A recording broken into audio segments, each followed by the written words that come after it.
Baik, hari ini kita lanjutin untuk sesi market follower dan market nicher. Nah, yang pertama ini, yang ketiga itu adalah market follower, strategi pengikut pasar.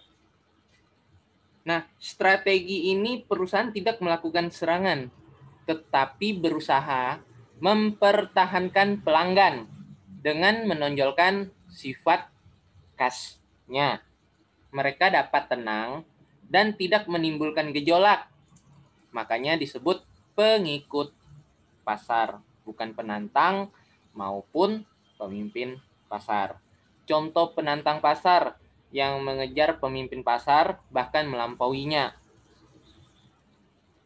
Canon sekarang melampaui Xerox. Zaman dulu kamera-kamera itu biasanya lebih terkenal dengan merek Xerox.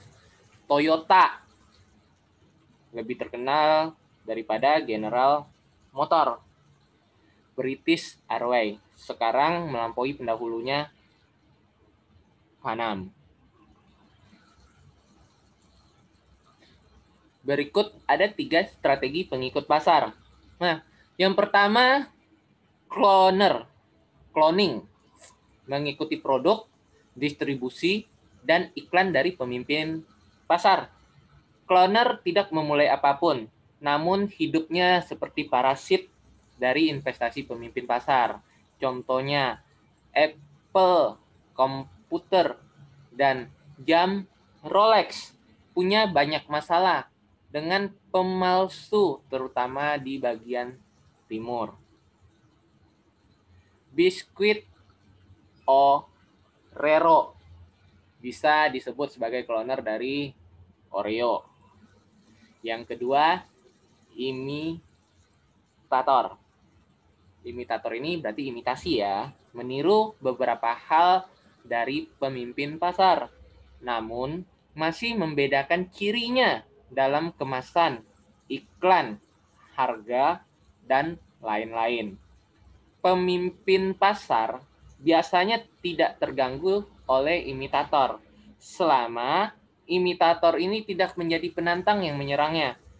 Imitator bahkan membantu pemimpin pasar menghindari tuduhan monopoli, malah berterima kasih. Contohnya, obat cacing Combantrin, imitator dari Vermex.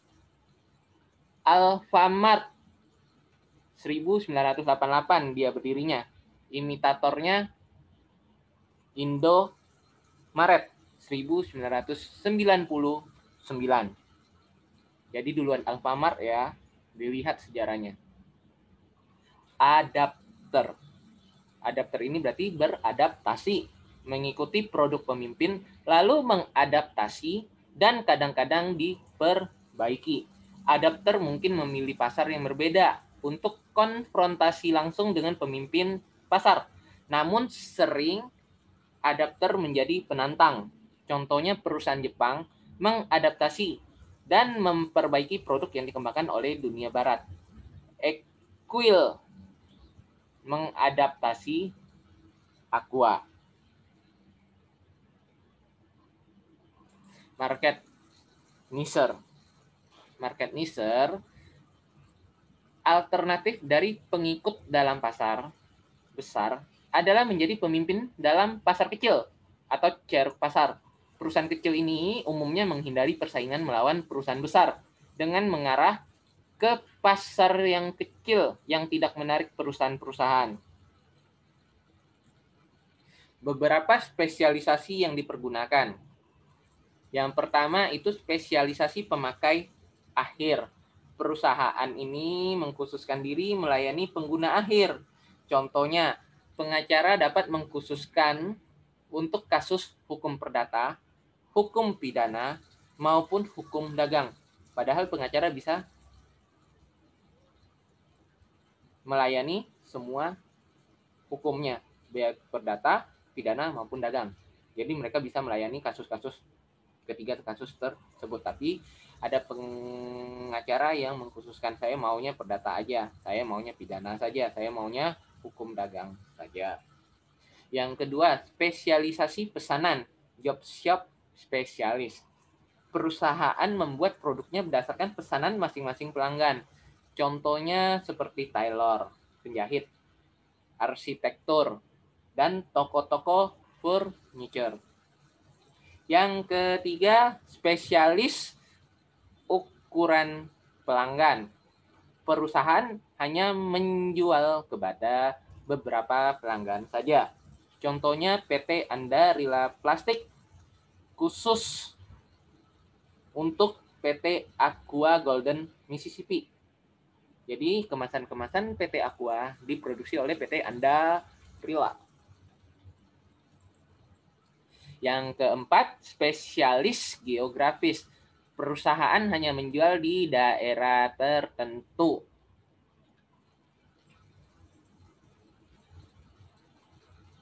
Contohnya, Seng hanya mengeluarkan video Betamax di Indonesia.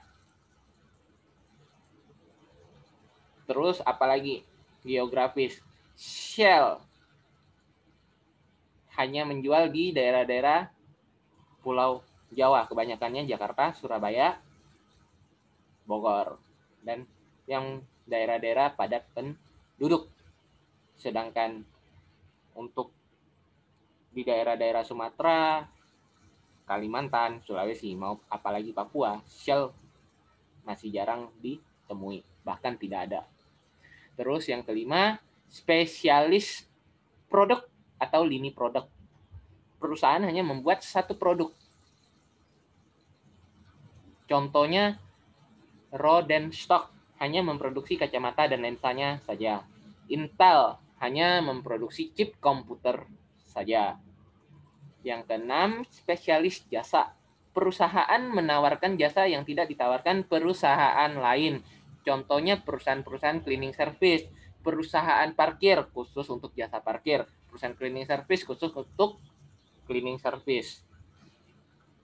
Terus yang ketujuh, spesialis saluran distribusi. Perusahaan mengkhususkan diri pada satu saluran distribusi saja. Contohnya, Avon hanya dijual dari rumah ke rumah, tidak dijual ke toko-toko. Dulu Tupperware juga sama, dari ibu-ibu sosialita, ibu-ibu pejabat, dari mulut ke mulut Tupperware. Lama-kelamaan ada saingannya IKEA sekarang. Makanya Tupperware setelah promosi gratis, itu kan namanya promosi gratis, dari mulut ke mulut, ibu-ibu yang suka-suka gosip biasanya itu. Tinggal dijual, makanya sekarang bisa terjual untuk kayak IKEA, Tupperware juga bisa kita beli sekarang. Wah, tidak harus dari mulut ke mulut lagi. Oke, untuk yang materi market strateginya telah selesai dari market leader, market challengers, market follower, dan market mister.